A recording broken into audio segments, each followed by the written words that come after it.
Hello and welcome to our State of Affairs portion of the program, where we're very pleased to be joined by Professor Dennis Sven Nordin. Professor Nordin, welcome to the Collegium. Well, thank you for having me. It's a pleasure. Tell our audience a little bit about your background, please, Professor. Well, I grew up in the Chicago area, and I guess that my major flaw or great characteristic, however you want to define it, is curiosity. I mean, I've been curious all my life and have had questions that I needed to find answers to, and that's about the short and sum of me. And your educational background, how did you end up where you are? Well, I got a bachelor's degree from a small school in East Tennessee, Lincoln Memorial, and from there I got a full fellowship to attend Mississippi State University, and so I got my master's and doctorate there. I was there during the time of trouble, time of racial unrest and an unsettled future. And it was a very curious time, a very interesting time to be there to observe how things were going, how things were changing.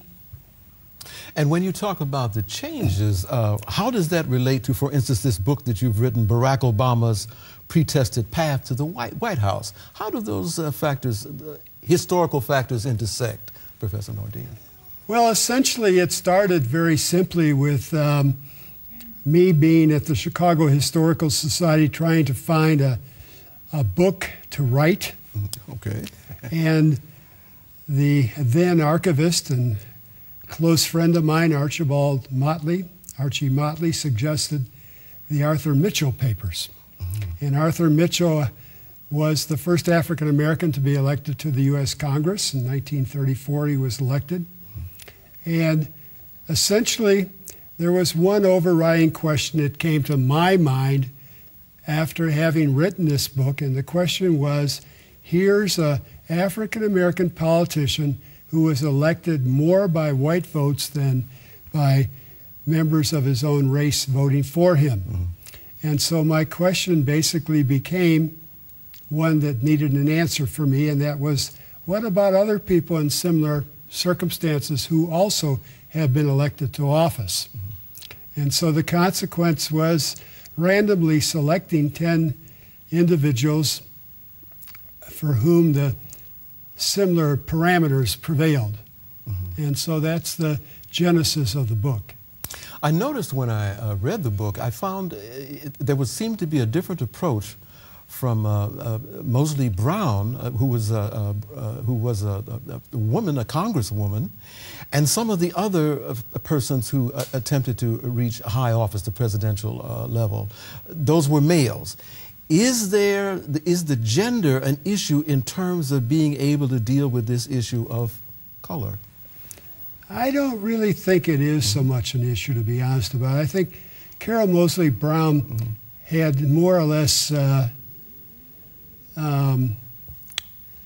she ran basically as a woman with a woman's agenda based on the case of Clarence Thomas, yes, who irritated women across America, women who were essentially interested in women's rights.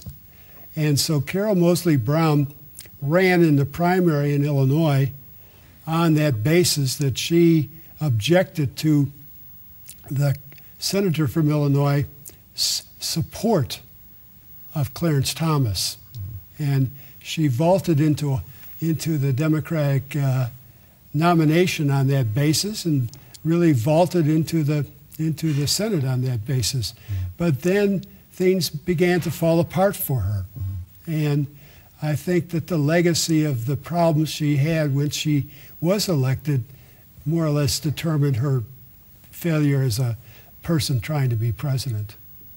If you have a situation where the candidates from the powers that be don't address the issues of minorities as a whole, and if you have the representatives from the minority groups that have to be very careful about representing the interests of the minorities, then who represents the minorities? How is that situation handled? Well, essentially what you have had and have to some degree even now is a split. You have the African American members of the Black Congressional Caucus, who, for the most part, have been elected by largely African American electorates, and they're more or less free to be advocates. Whereas if you take a case of someone who's been elected by white votes and depends on white votes, there's a different circumstance. And essentially, there's very little toleration thereafter for a person elected by white votes for movement into what you might call racial activity. In other words, there's a threshold. And once you cross that threshold and become an advocate, white people all of a sudden take the attitude, oh, he's not representing me anymore. He's now only interested in his race. He's not my congressman. He's not my senator. And so I think there is that difference that occurs. So you have to be very, very careful. So you can address big issues that encompass and embrace both races, and you can be circumspect and still get the job done. I mean, like, education affects everybody, and good schools are good schools whether they're in African American neighborhoods, white neighborhoods, whatever kind of neighborhoods. So you can be an advocate for good schools, and that will not offend anybody. What about the situation where we had, where President Obama had to deal with Reverend Wright, and then recently with the Skip Gates situation? How has, in your opinion, this affected that delicate balance, that tightrope that he has to walk in order to be able to be seen as serving everyone, all Americans? Well, I think it did cause him problems, because you did hear people saying how ill-advised his remark was about the police of Boston, for example, being stupid. That suddenly became a hot coal in the fire, and began to bring some people to question him. As far as other issues, I mean, he has to be very careful. But then again, he can go before the NAACP, National Association for the Advancement of Colored People's annual convention, and do something that white people like to hear, and that is to address black people and to say to them what their problems are, how they should conduct themselves, how they should improve themselves. That's the type of message that whites like. So that kind of neutralized things, I think, a bit. Do you think that when he appears before the NAACP with that sort of message, do you think that the audience there understands the position that he's in and can read the latent language, if you will? Oh, I definitely do. In fact, you can say there are people that basically will agree with him about what he says. So, in other words, the idea that there's one voice among African Americans is as ludicrous as to say there's one voice among any other special group in society. So there are people that would say, yes, we would be better served if there was more fatherly responsibility or whatever the issue is. I think that he will get applause from people for that. And he has gotten applause for that. And the relationships to the society as a whole, the historical, socioeconomic, political relationship of American history to the different minority groups, how does that factor into an understanding of the status of different people in America? Well, I think he has a very good understanding. First of all, unlike other presidents, Barack Obama came into office as a very well-read person. And that has helped him, I think, to have an understanding of people from different backgrounds. I think he has a much better comprehension of white people, perhaps, than the average African American has, given the fact he was raised by whites. But then again, as soon as he stepped off the stoop to the house and entered the other world, he became an African American. So he had to see things from both points of view. We're going to go to break, and then we'll be right back, because I want to talk with you about the Swedish Dilemma. So stay with us, and remember, you are participating in what else but the Collegium.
So welcome back to our State of Affairs with Professor Dennis Sven Nordin.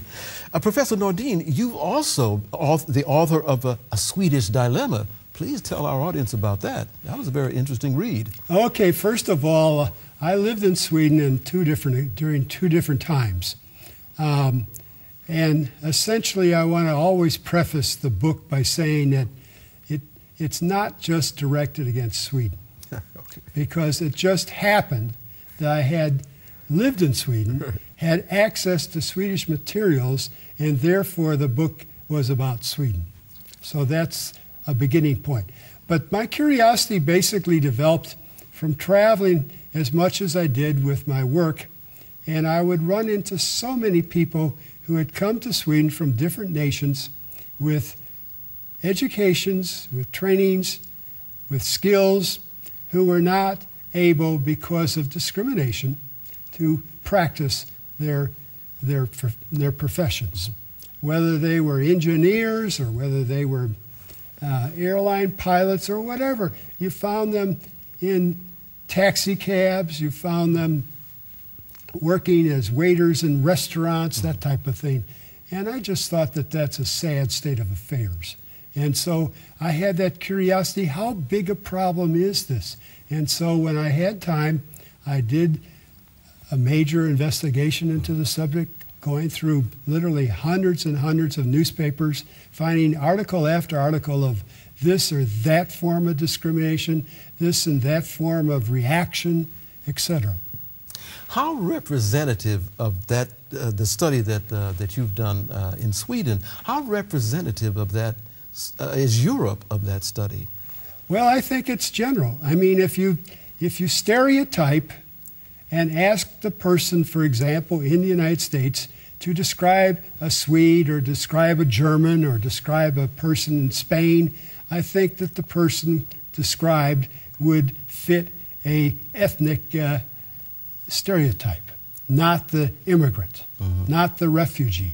And that's probably one of the sources of problem, because if you ask somebody to describe an American, there would be terms like we're loud and things like that that have nothing to do with our ethnicity or our race. So I think that that's one of the differences. Then, Professor Nordin, how do we spread or place that information in the hands of many people so that they are careful, more critical in their thinking about the differentiation between people from different ethnic or national backgrounds, so they see them more clearly rather than just the stereotype? Well, I think that there's going to be stereotyping, which is not in itself altogether bad. It's the consequences of stereotyping that are bad. And essentially what I think is sad is that in many of the Western European countries, there's a baby shortage among the ethnic population. And so as this population ages, there just will not be enough people to fill the vacuum.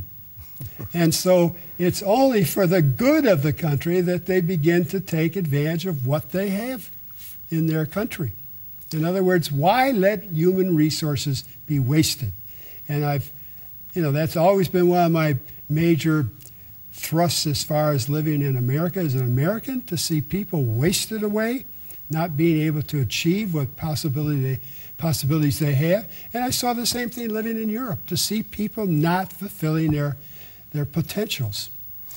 Where does the fear of these other people, of the other, come from? And how does one address that? Well, fear comes in many ways. One thing, it might sound silly, but there's a lot of loaded words that children learn early on in life. I mean, the black sheep of the family or things like that. I mean, I think I counted up in a lexicon some 50, 60 loaded words that referred to black.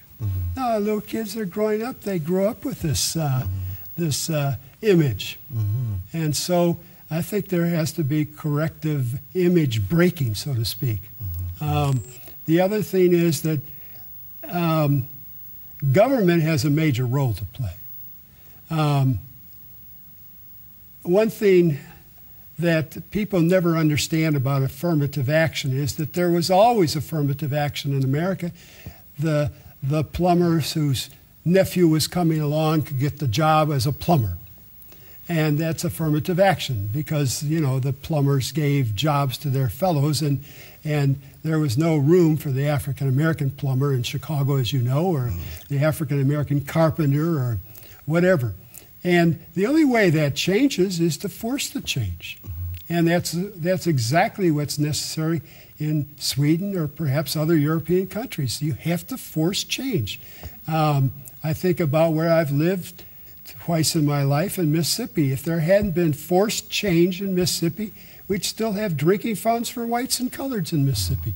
You have to force these things. And where did the force come from in the United States, and how might that be an example for other countries, well, if so? Let's face it, there were people that forced the issue. I mean, the Martin Luther Kings, for one thing, and the Roy Wilkins and others who were part of the SNCC people, the people who came to Mississippi during the summer of '63, '64, they forced these changes. And do you think that the people that forced these changes came from other groups? Is that the case that could also be beneficial in Europe? I think it has to come that way. In other words, if you don't make people feel something, they're going to sit back in their couch. When will you publish the Barack Obama's book? What is the plan for this book, and what about the Swedish Dilemma? How can people obtain these documents? Well, the Swedish Dilemma book is available on Amazon.com, so you can go to your computer and type in Amazon.com and put the title in there, and I'm sure the publisher would be happy to have a book go to Amazon to be sold through Amazon. Yes. As far as the other book goes, I'm pushing ahead when I get back to the United States in September to do the necessary parts that the publisher wants of me. And it's a slow process at university presses. I would say it'd probably be sometime in, mid-2010 when it would be available. But if persons want to contact you via email about your work, that's a possibility also. Oh, yes. I have an email address, which is st8bulldog@hotmail.com. What will you do when you get back to Mississippi State? What are you teaching there? Aside from the book, what are your other activities back there? Well, I'm actually retired. Oh, okay. I say that very clearly, not retarded, retired. And I do, however, teach 5 classes online. Ah, okay. 2 sections of American history, 2 of Western world, and 1 of Mississippi history. I see. And how that can be found just by looking through Mississippi State, or do they have to look for your name online? No, then they need to go to the university homepage and go to academic outreach, continuing education, and that's where I am teaching. Professor Nordin, oh, sorry, go ahead. And anybody, anywhere in the world can enroll in these courses. I've had students from literally everywhere taking courses. Well, congratulations. I read the books and they were very informative. And we look forward to you joining us again here on the Collegium, and a little bit sooner than you did from before. Thank you. Professor Nordin, thank you. Thank you. So stay with us, and remember, you are participating in what else but the Collegium.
clock ticks.